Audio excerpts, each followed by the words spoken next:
وہ صرف یہ وجہ ہوتی ہے کہ اگر ہم برائی کی طرف جتنا ہے ہم پہ برائی اتنا حاوی ہوگی. ہم جتنا پازیٹیوٹی کی طرف ہیں, جتنا پازیٹیو ہے, تو ہم پہ یہ چیزیں اتنا اٹریکٹ نہیں کریں گی. تو ان تمام چیزوں سے کس طرح بچا جا سکتا ہے جادو وغیرہ سے؟ دیکھیں, سب سے پہلے تو یہ ضروری ہے کہ ہم ایک اچھے انسان بنے رہیں. اس کے بعد آپ کا جس مذہب سے تعلق ہے, جس مذہب کو آپ فالو کر رہے ہیں, آپ اپنے تمام معاملات ٹھیک رکھیں اس مذہب کے مطابق. اور جہاں تک بات آتی ہے اپنے آپ کو ہر چیز سے, جادو, بری نظر, حسد, جنات سے, آپ کسی بھی ریلیجن سے آپ زیادہ زیادہ چیریٹی کریں.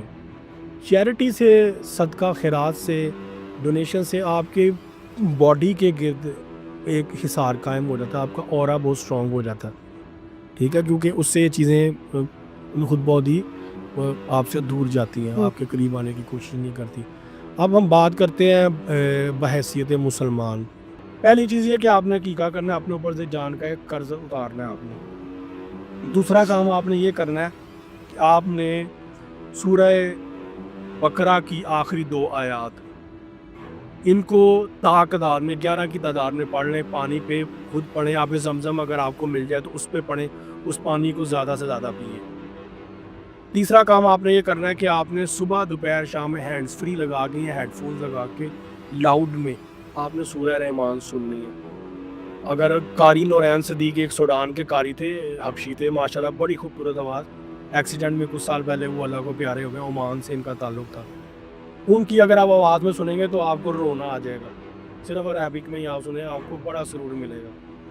اس کے بعد اب آپ اگلا کام کیا کریں کہ آپ نے بیری کے تازہ پتے لے کے ان کو بوائل کرنا ہے اور ان سے آپ غسل کریں. اب آگے شب بارات آ رہی ہے 15 شعبان, یہ کام لوگ اس دن کرتے ہیں صرف. یہ جی سارے ہر ایک کو دیکھو, آپ جا کے قبرستانوں سے, سڑکوں سے بیری کے پتے اکٹھے کر رہے ہیں اور اس کو بوائل کر کے اس دن نہانا نہیں. آپ کیا کریں, بیری کے پتوں کو بوائل کر لیں, ایک ہی بار گھر کی ٹینکی میں ڈال رہے ہیں اپنے گھر کی. اس سے آپ ڈیلی بیسس پہ وہ ایک بار ایڈ ہو گئے, ایک بار تیار ہو گیا, آپ ڈیلی صابن شاور سے نہائیں. نہانے کے بعد اس سے آپ غسل کریں. بیری کے پتوں کی فضیلت کے بارے میں آپ سوچ بھی نہیں سکتے, کیونکہ یہ تو پہلی بات یہ کہ عرش کا پودا ہے. دوسرا, مفاد الجنان کتاب ہے, اس میں روایات میں لکھا ہے کہ اچھا میں روایت کا ریفرنس بات میں دیتا ہوں, یہاں پہ لاجیکل بات کرتے ہیں. ہمارے یہاں پہ جب کوئی فوت ہوتا ہے, مردے کو غسل دینا ہو تو صابن کے غسل کے بعد اس کو بیری کے پتوں کے پانی سے غسل دیتے ہیں. وہ ہلکا سا نیم گرم ہوتا ہے, بوائل نہیں کیے ہوتے. وہ کیوں دیتے ہیں؟ کیونکہ آپ کے جسم سے اس وقت حمضات چلا جاتا ہے, آپ کے جسم کو شیطان نے چھوڑ دیا. اس کے بعد آپ کے جسم کو پاک کرنا ہے, پیوریفائی کرنا ہے. اس پیوریفیکیشن کے لیے بیری کے پتوں کے پانی سے غسل مردے کو دیا جاتا ہے. اسی لیے روحانی علاج میں بھی بیری کے پتوں کا پانی استعمال کیا جاتا ہے کہ آپ بیری کے پتوں کے پانی سے ڈیلی بیسس پہ غسل کریں. اب روایات میں کہ اس کے ایک پتے کے ساتھ ایک موکل فرشتہ معمور کیا اللہ نے.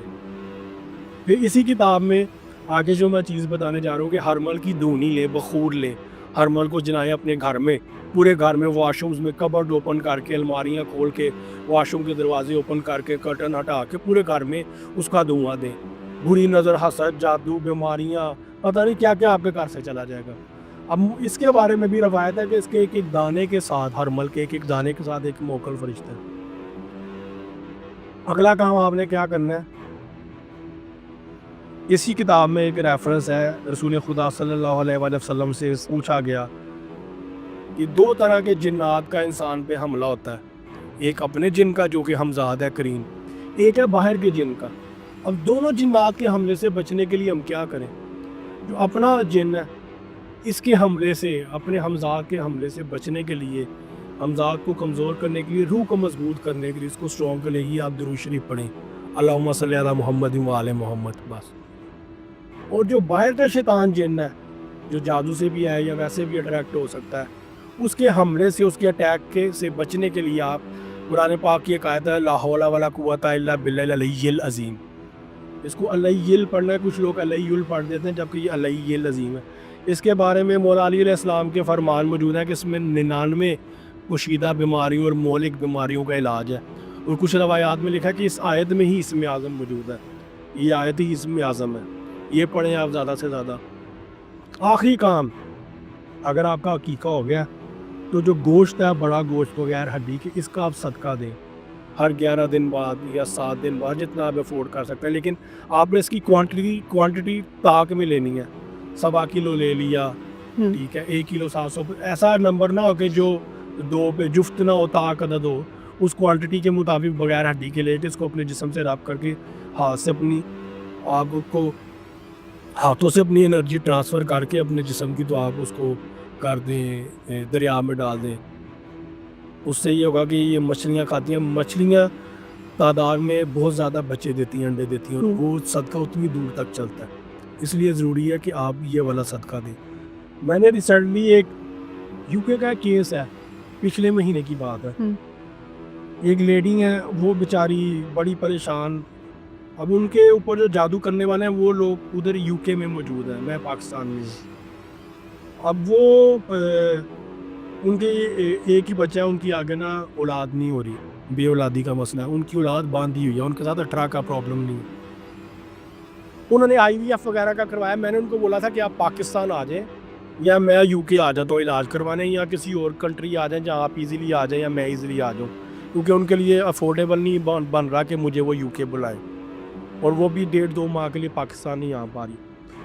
اب وہ انسان بے صبر ہے. اللہ قرآن میں یہ بھی کہتا ہے کہ مجھ سے مدد مانگیں گے تو صبر سے مانگو، ٹھیک ہے، کہ آپ صبر سے کام لیں. صبر بھی آپ کا بہت بڑا ہتھیار ثابت ہوتا ہے اللہ کی رحمت اور قرب حاصل کرنے کے لیے. انہوں نے IVF وغیرہ کا کوئی معاملہ کرایا، کچھ ایسا ٹریٹمنٹ کروایا جس کی وجہ سے ان کی حالت اس قدر خراب ہوگی کہ کوئی میڈیکل کوئی انسٹرومنٹ تھا، انہوں نے اپنی باڈی میں اس کو انجیکٹ کروایا. خیر ان کے ڈاکٹر امریکہ چلے گئے اپنی چھٹیوں پہ. ان کی حالت پیچھے سے خراب ہونا شروع ہوگی، ان کی بلیڈنگ نہیں رک رہی تھی. میرے پاس ابھی بھی موبائل پہ واٹس ایپ پہ تصویر موجود ہے. ہاسپٹل گئی ہیں. اب وہاں پہ UK میں رول ہے کہ جس ڈاکٹر کا کیس ہے دوسرا ڈاکٹر نہیں لے گا، کیونکہ ادھر ان کو پتا ہے کہ اگر کوئی ایکسپائر ہو گیا تو کیس بن جائے گا. ادھر اس طرح کے معاملات ہیں. ان کے ہاسپٹل جانے سے پہلے جب ان کو پین تھی، بلیڈنگ تھی، مجھ سے انہوں نے بات کی. میں نے ان کا یہی گوشت والا صدقہ کروایا. میں نے کہا بیف منگوائیں، اپنی زمین پر رکھ کے نا اس کے اوپر اپنے پاؤں رکھے، اور آپ نے ایسے کرنا ہے کہ آپ کی تمام باڈی سے ساری نیگیٹو انرجی اس میں ٹرانسفر ہو رہی ہے، اور اس کو یہاں ہاتھ بھی لگا لیں. پھر میں نے ایک اور ان سے ریچول یہ کروایا کہ میں نے کہا آپ روم میں جائیں، سارے کپڑے اتار کے بیف کو اپنی باڈی پہ رب کریں جیسے صابن کو ملتے ہیں. اس کے بعد آپ شاور لیں، اس بیف کو کوئی بھی ہاتھ نہ لگائے، شاپنگ بیگ جا کر آپ نے سمندر میں ڈال دینا. انہوں نے یہ کیا. وہ ہاسپٹل گئی، ہاسپٹلائز ہو گئی. اب یہاں پہ تھی ایک لڑائی.